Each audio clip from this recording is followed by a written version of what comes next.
Tonight's production was made possible by a collaboration between the Taos Center for the Arts and Twirl, a play and discovery space. It is supported by the Taos Community Foundation.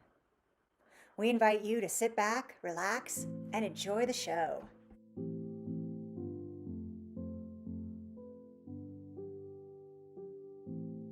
The annoying disguise, taking control of my life. And I see them everywhere. It is so unfair. But that's what life is. It's certainly not bliss. People wear them on their face, and it tends to feel like a disgrace. People place them in their minds to ensure no one opens their inner blinds. And in the end, what is the point? No longer can people be joined. What is humanity without sociality? This world has a task. It is to wear a mask. It can be one on the inside, or maybe you carry it outside. But in the end, it's all the same. We all feel our own pains. So finally, I will ask, why must we take on this task of the mask? Choose black, nice, worse, drama, insane, protect, give, angry, sad, bake, hero, jump, scary, hiding, heritage, again, seconds, fighting, flower, webs, understand, breath. I am fear. I am silence. I am dark, quiet, damp. I am protection. I am peace. That I cause turmoil. It was meant for good, but how can I be good when you treat me so bad? Peace. Peace will come because of me. I doubt it sometimes, but it's true. Your anger is my peace. Your anger is your peace. With my cloth, I protect you.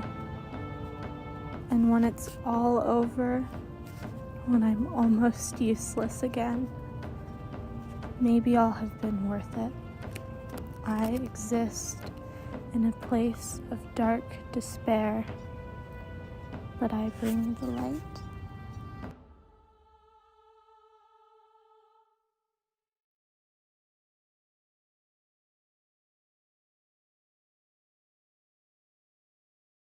Hi, everyone. I'm Liana. And I'm Amber, and we are here from Twirl Play and Discovery Space in Taos, New Mexico, and we want to welcome you to Unmasking the Mask. And we want to invite you this evening on our journey as we explore the world of masks. And so we're going to do this deep dive exploration into all the various kinds of masks that we wear as humans. Now, the clip we just saw was from Kiki Shakti, and it's a great representation of some of the artistic ways that our community has been using masks. And if you think about it, Liana, humans have been wearing masks as long as we've been on Earth. Yes. And humans have been using masks in different ways. There's cultural uses around religion and ceremony, and then there's the theatrical uses for stage. There's practical uses where people use masks in their job. And then we're going to finally explore this idea of the social emotional mask. And those are the masks that we wear every day.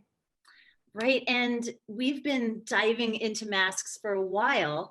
And actually, we've discovered that there's two main reasons that humans wear masks. Either it's a way of transforming, or it's a way of protecting oneself.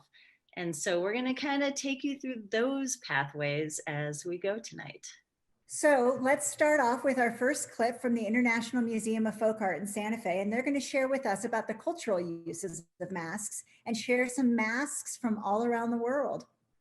And then we'll hear from Izumi Yokoyama, a local Taos artist, and she's going to talk to you about how her upbringing in Japan and the culture of mask wearing there has shaped her as an artist. Let's go.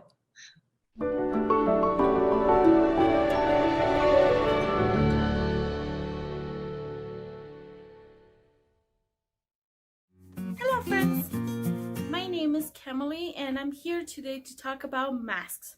So, what is a mask? A mask is an object that can help us cover part of our face or our entire face. A mask can also feature different characters, such as animals, people, mystical creatures, and even sacred figures. A mask can be made out of different materials, like clay, wood, paper, and natural materials. Here in New Mexico, for example, face paint and masks are sometimes used in Pueblo ceremonies. And so this mask right here is from Mexico, and this mask has natural horns that come from an animal. And in the back, we can see that the actual shape of the mask is made out of wood. This mask is used for dances. So let's look at another mask. So this mask right here is from India, and this mask is used for Buddhist ceremonies and the Himalayas, or it also can be used just for good luck in the home. As we can see on this mask, it has a lot of silver details and glass details. This mask is made out of a turtle shell. This mask is from Peru and is made out of a wire screen. And the wire screen is shaped and painted. This mask right here is used for festival dances. And oftentimes these dances represent historical events. So this mask right here is from Haiti. This mask is used for carnival. And as we can tell, this mask can only cover part of our face. This mask is made out of paper mache. One more mask. So this mask right here is from Japan, and this mask portrays a fox. The fox is called kitsune. A kitsune is known for being magical, for being a trickster and shapeshifter. This mask oftentimes is used during Shinto festivals or just for fun.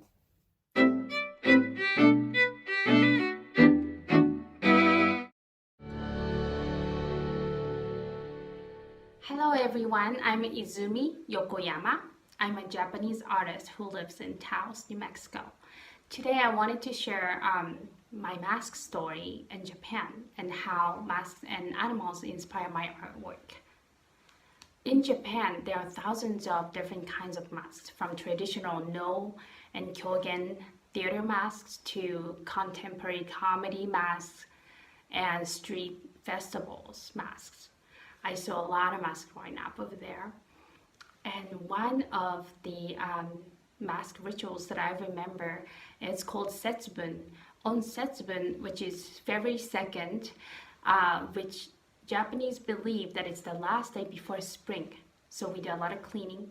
And as a part of it, a family get together on Setsubun Day and hold this ritual, which one person becomes a demon and wear a demon mask and runs all over the house. And kids have to chase the demon with a basket full of dried beans, and you throw these beans at the demons pretty seriously until the demon is completely out the house. And then you get to eat the dried beans. And that was so much fun. The second one is Fox Village. I grew up in Niigata, and there was a fox village where people believed that fox was their spirit animals. And if fox appear a lot that year, that meant abundant and rich harvest. So they respected the animals so much. And in that fox village, when a couple marries, they hold a street wedding where everyone can see. And the bride and the whole family and friends, they wear fox masks, beautiful masks. Or some of them face paint themselves as a fox. And they march the village day and night. And when I first saw dogs marching, it was so beautiful and I thought I was in a dream. So in Japan, we respect animals. We think a lot of them are messengers from the gods and the universe, carrying some important messages that we need to pay attention to.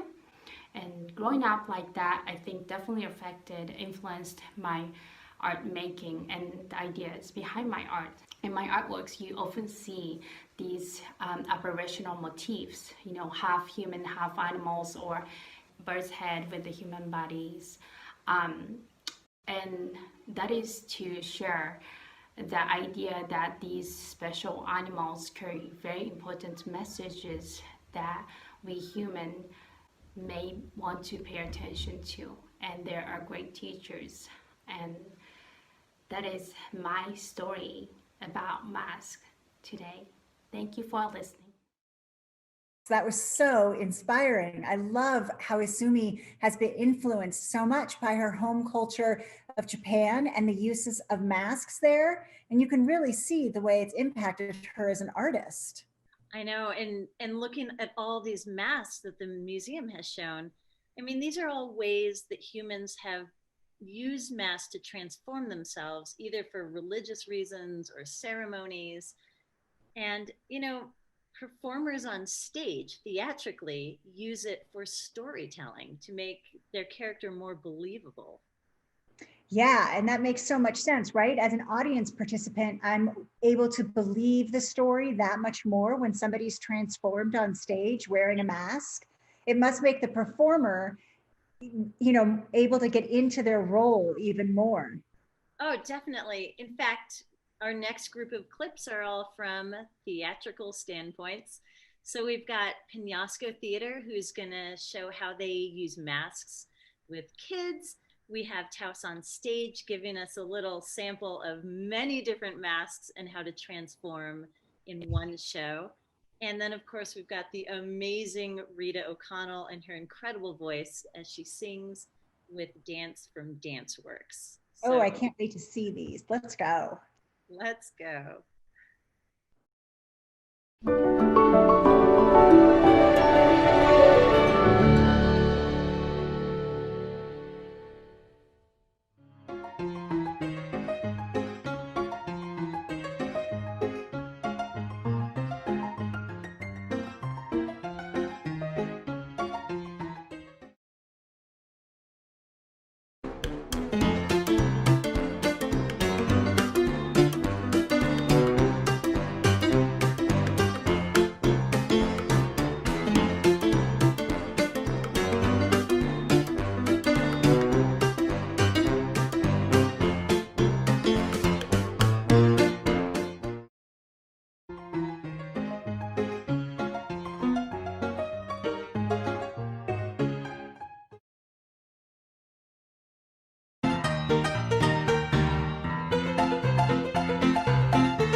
Liana, those were such great examples of how we use masks in theater to transform ourselves into different characters.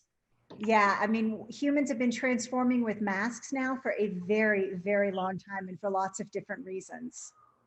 Yeah, and you know, we've seen a lot of examples about how people transform with masks, but one thing we haven't done, and this is my favorite, is seen how people protect themselves with masks. Kind of like this. Ta-da! Superheroes! Superheroes have to wear a mask as a form of protection to protect themselves from their enemies. That's right. So we've got this idea of protection, but we've also got this idea of transformation. Yes. Because we're either trying to protect or we're trying to transform into something else. That's right. In our next set of reels, we're going to look at the way Tauseños use masks as a form of protection in their everyday jobs. Yeah, because lots of occupations have been wearing masks, you know, since they've been doing the work they do. Scuba divers got to wear a mask in order to breathe. If you work on volcanoes, you got to wear a mask in order to breathe and not get those toxic gases in you. And there's other occupations that we're going to hear about here that also have to wear masks in order to do their job. So let's go.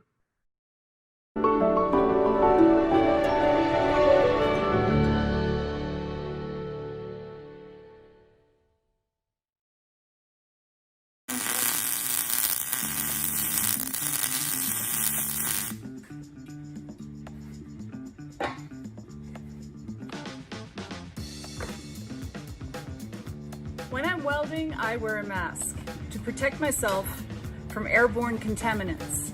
And when I'm out, I wear a mask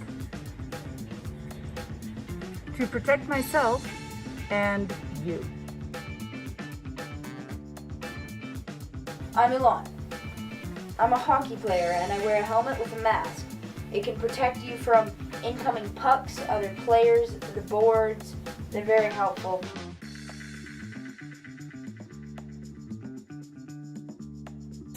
Chemicals used in paint can cause problems for your health if you breathe them in. So it's important that painters use safety equipment when they work. Painters wear a mask when they're sanding old paint off wood. They also use respirators to offer protection against harmful chemicals, vapors, or mold.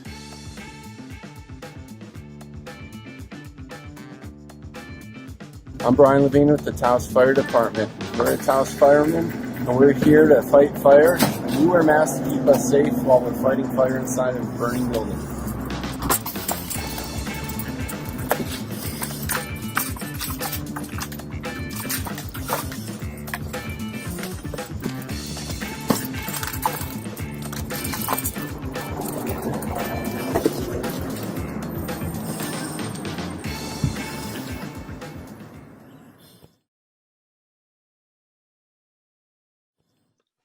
Hi, my name is Nicole Lloyd-Ronning. I am an astrophysicist at Los Alamos National Lab and also at the University of New Mexico, Los Alamos. I'm an astrophysicist, and when I think about how masks are used in science, I'm always thinking about how are they used in relation to space and studying space. And one of the really important places that masks are used are in what are called clean rooms. And these are places where they build the satellites that we launch. So here we see a piece of the James Webb Telescope, which is scheduled to be launched in a year or two. And this scientist here is wearing a mask to prevent any dust or material from her skin cells or anything getting on the satellite. So really the masks that are used in these clean rooms are used to protect the satellite from us. Another way that I love that masks have been used in space are, of course, for astronauts. Up in the left, you see astronaut Mae Jemison with her big helmet on. This is a kind of mask, and astronauts have to wear these in order to breathe in space and to protect them from sunlight in space and to survive. So astronauts have been using masks for a long time. Thank you.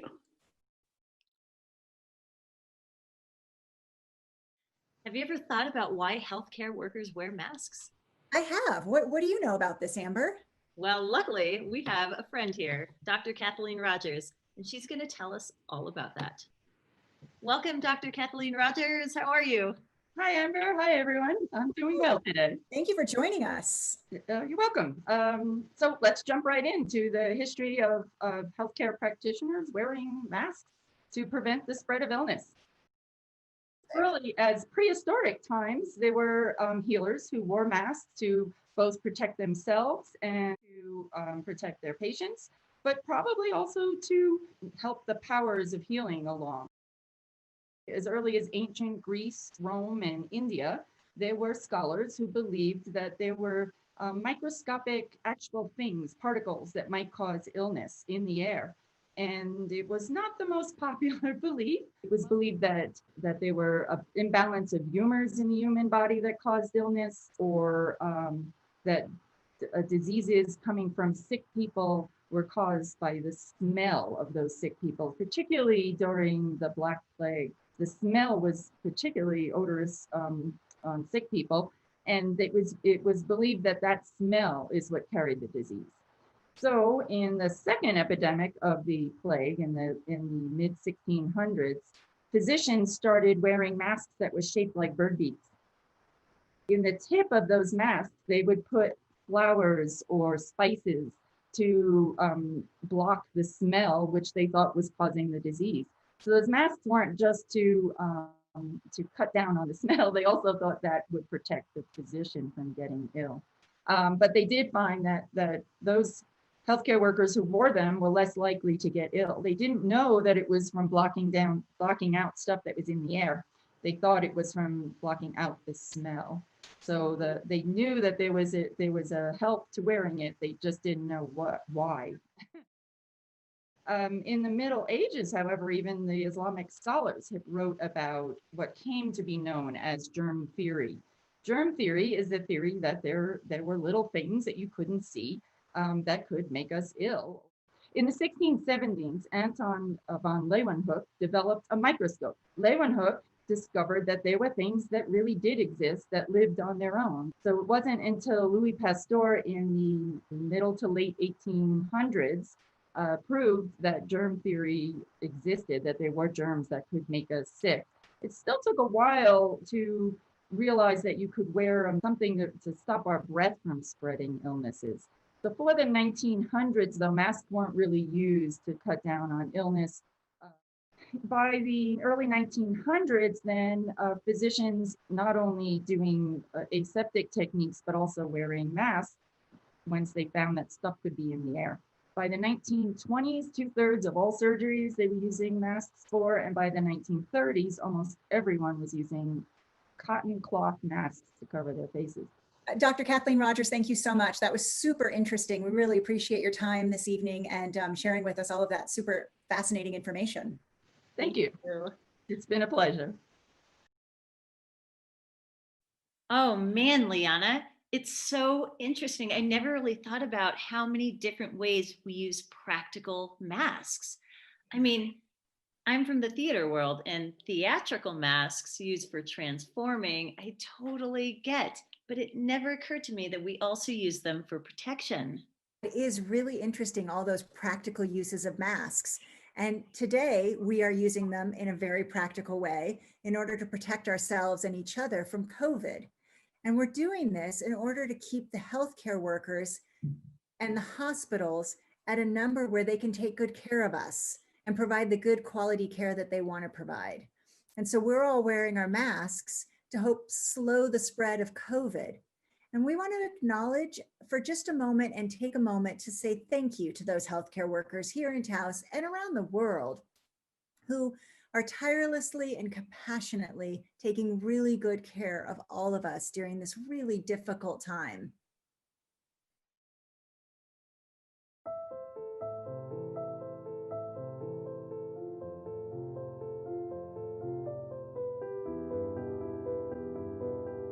Dear Taos Community Health Professionals, estimados profesionales de la salud de la comunidad de Taos, thank you for your selfless service during these difficult times.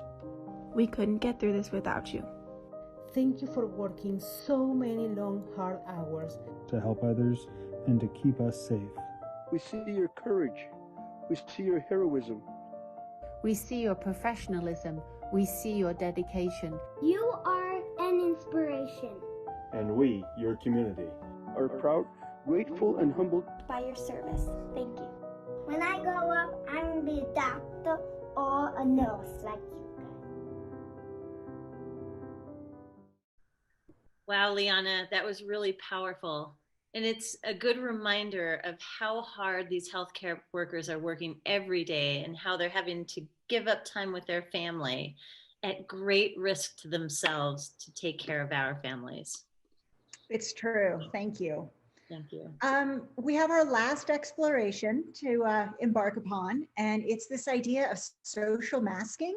And it's the social and emotional masks that we've been wearing a lot longer than these COVID masks. That's a good point.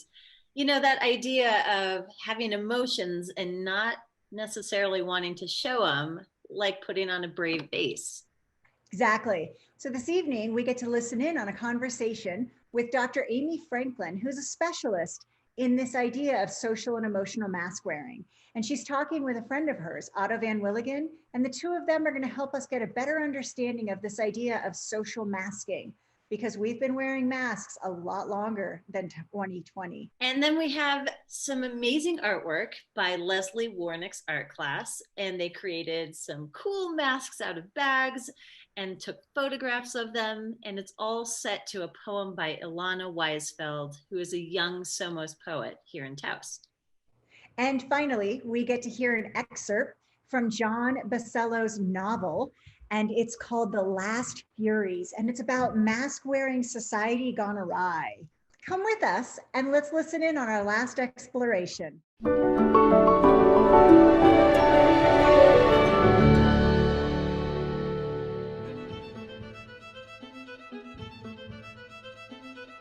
I can only see your eyes, but your eyes are the window into the chaos. I stare at you, but you look away, with the slightest hint of betrayal glimmering in those pools of pain. I'm sorry, he told you. Or maybe that's just a bee sting on your tongue phrase made for goblins under bridges and pretty people. They're trying to keep you alive. So take another breath, or give your place up and fall into the empty void we claim to be ours. It's been a long time since I've heard your weighted breath and seen your stiff gait. I think you're hiding from me. Maybe we're all hiding from something else. Something with morning breath and a yellow umbrella and the silence between sounds. I think she created your reality, based on the girl on the kitchen counter with her first scary thoughts and her bones for rain attitude. I wish I could help her, but I know that's your job. I'm just a gatekeeper. And as I watch the prisoners go in and out, facing time for crimes they may or may not have committed, I think back to the white mask I played dress-up in. Oh, what a time to be alive. I'm sky blue nothing, sunset summers, midnight daydreams. The floorboards are creaking. It's foggy. Can't feel my legs. Yellow string citrus high in your branches. Shark-shaped band-aids. We were still kids. Close your eyes. I still see it in the wind. Old buttons, white flowers. I'm still breathing. Barking dogs, and you're talking to yourself. 'Cause now I'm saving everyone when I need to sit down and do my math homework. I guess I'm running too, just like everyone else. Maybe not as fast as you. I've tied rocks to my feet, just like you told me. I don't think I'm ready to see what's behind those closed shutters. So please, put the damn thing over your nose and grow up. Take the rules off the wall. You're not saving anyone from the dirty monster that you're shamefully aware of, living off of your efforts to clean up. You're a lucky number, and you know she's not supposed to be here. But still, they spin again, with false promises lying limply, limited on your lips.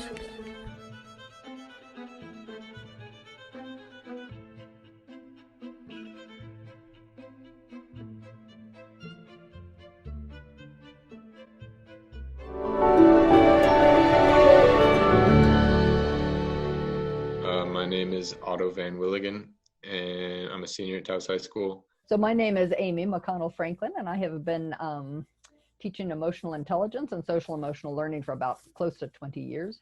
So we're here to talk about why does a person mask his or her feelings? The social and emotional sides of masking our feelings. We're all wearing masks, you know, we have our different masks that we have to wear. So what is that about, and how often do we actually wear masks to hide our feelings? What is actually wrong with masking our emotions? Is it a good skill to have? Yeah, it's we all do it. Number one, danger of masking our feelings is that if we forget our feelings ourselves, like if we forget that we have a mask on and we're just always covering up our feelings, so we don't eventually even know I'm actually kind of scared to do whatever it is we're supposed to do right now. It seems dangerous, it seems unwise, and it goes against what I really think I should do. But I don't want to be embarrassed in front of my friends, so I'm going to put on a happy face and look like, oh yeah, let's go do this. We lose track of our own feelings. We get divorced from our own feelings in a very real way. It becomes a problem if we're always doing it, you know, not being able to say, yeah, I'm pretty nervous about that event or that game coming up. I think it'll be fine. We'll have fun, but I'm kind of nervous about it. That's a really good team that we're playing. Or, you know, being able to say that is such a relief. And I think it's also, for me, one of the most important things is I don't trust people that I think are hiding their feelings. Yeah, I'd agree with that, definitely. Yeah, you know, it's a rather special thing to have a friend or a companion, a partner with whom you can actually share your real feelings. And it makes you closer to share your real feelings. It's vulnerable. It's vulnerable to share your own feelings. So in many ways, you feel like more protected if you've got a mask on. And, yeah, I think that's arguably one of the best parts about having a healthy relationship like that. Definitely. Yeah. Just the same way when people are wearing masks now. In some ways, it's kind of comforting. You know, if you're a bit introverted, it's kind of nice to not have to show your feelings all the time by wearing a mask. On the other hand, it's weird to not be able to tell how people feel without, you know, not being able to see. Yeah. I think that makes people a lot easier to get along with and easier to make as a friend when they're kind of more outgoing and they don't wear that social mask. Yeah. And you can kind of just gather like you understand what kind of person they are right away, and because they don't hide anything, they're just kind of upbeat and outright. So yeah, social mask is a really good term, Otto. I think I'm going to adopt that because that's what we're talking about, you know. A social mask, that we're expected to wear or feel we have to wear, whatever happens. You know, they say put on a happy smile and that you feel better, and you do in fact can feel better if you smile. Even if you don't feel that smiley, if you smile, it does just the interactions between the biology and the emotional side of things, you know, they interact and you actually do feel more cheerful. Yeah, no, it's interesting. I'm glad for Twirl and for different schools to be exploring how do we become more comfortable with our emotions, because a lot of educators are beginning to realize we need to cultivate the inner self, help people develop those skills to know their own selves, so they don't have to wear the masks all the time, or they can wear the mask when they choose to, but it's not an unconscious habit. I think that's the danger, is it when it becomes an unconscious habit of putting on a social mask. Whether or not you can express your true emotions. So I'm going to be reading an excerpt from my latest novel, The Last Furies. And this excerpt, which is titled Demasking is a Crime, about almost 2 years ago, I was walking with my daughter Sierra and we saw one of those signs that are kind of around town where it says defacing is a crime, as in, you know, vandalizing property or such. I said, wow, what about if demasking was a crime? If you lived in a society where you were forced to wear masks, and what that would mean or feel like or be like. So, and all of this obviously preceded our COVID culture, where mask wearing in a different sense for protection and preventive measures. Yeah, just thought it was an interesting little side story. Signs were posted everywhere. Rectangular slabs of mildly glowing metal that warned in red lettering, demasking is a crime. Everyone was issued a mask. All masks were the same. A uniform anonymity, a sea of samefulness. Or rather, there was only one standard issue mask that came in 3 different colors, red, blue, or green. The color you were assigned to wear was based on zoning. When a child was born, they had to be registered with the MOD, Masking Ordnance Department. And implants would be surgically merged with the facial pores. If a child wasn't registered and the proper authorities found out, the child would be seized and enrolled in what was known as the nursery. No one knew the location of the nursery or what happened there, but basically the children became wards of the government until they were old enough to be released back into society. If you took your mask off, your facial pores would release an acidic chemical issued from micropellets, which had been implanted into your face, and you would burn and keep burning. The scalding would be excruciating, intolerable, and it wouldn't be long before you put your mask back on, which would diffuse the acid. The temptation of mask removal had been the cause of many disfigurements, which of course remained hidden from public view. No one saw the wounds beneath the mask. No one played screaming mirror anymore to someone else's unverified crises. Points of reflection had diminished in stature and vocabulary. There were the fugitives, those who refused the indoctrination of masking. Fugitives, unfortunately, didn't have a very long shelf life on the outside. The bare-faced ones stuck out like sore thumbs and were easy to apprehend. There was also a subculture of people who donned masks of their own stylistic design and color to assert their individualism, or to place a visual and symbolic wedge between themselves and the anonymites, and they flung themselves and their radical masks into the thick of it all, like bombs in a crowded marketplace. Their time in society usually didn't last very long. Anonymites would turn against them, turn them in. White vans would roll up and men dressed in white linen and white caps looking very much like crosses between milkmen and painters would seize the radicals and wrangle them into the van, and they would not be seen or heard from again. The men in the white linen outfits and white caps were referred to as the dog catchers. No one knew who first started calling them that, but it stuck and circulated, and consequently the radicals then became known as strays. Dog catchers, strays, anonymites. The world had become quartered into agitated simplicities.